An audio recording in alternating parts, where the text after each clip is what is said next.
The DHS's spatial information is a huge piece of the kind of research that I do. So because the DHS has spatial detail, I'm able to link it to a lot of different types of climate data sets and environmental data sets, which really opens a lot of doors for different types of research, thinking about the way climate or environmental factors sort of impact the individual in their particular context.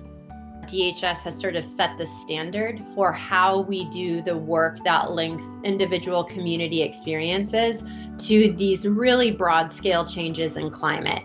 And because of DHS data, I truly think it has opened the door to being able to evaluate many communities at once, considering all the different ways that climate change can show up, or climate factors or climate variability can show up in different communities.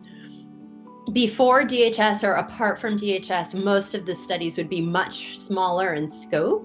And what DHS gives us is the opportunity to really consider the generalizability of these relationships and the uniqueness of place and the uniqueness of individual experience in a place.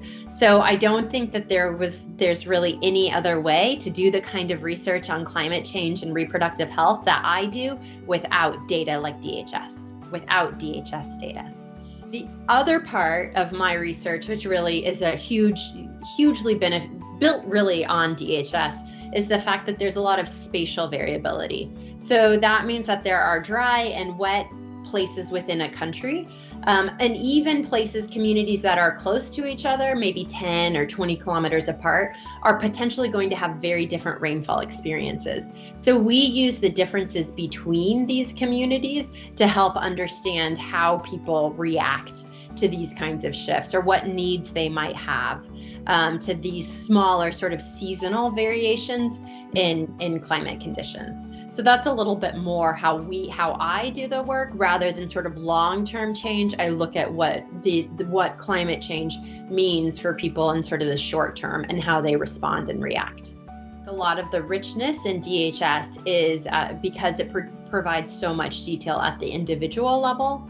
And I think that thinking about big changes in fertility, contraceptive use, unmet need, those sorts of things at different spatial scales have helped to provide an opportunity for us involved in this kind of research to think about where there might be need. So how do we target humanitarian aid to best support women's own decision making, to best give them the tools that they are going to want to incorporate into their lives, so that they can live healthy lives and help to raise children who are healthy.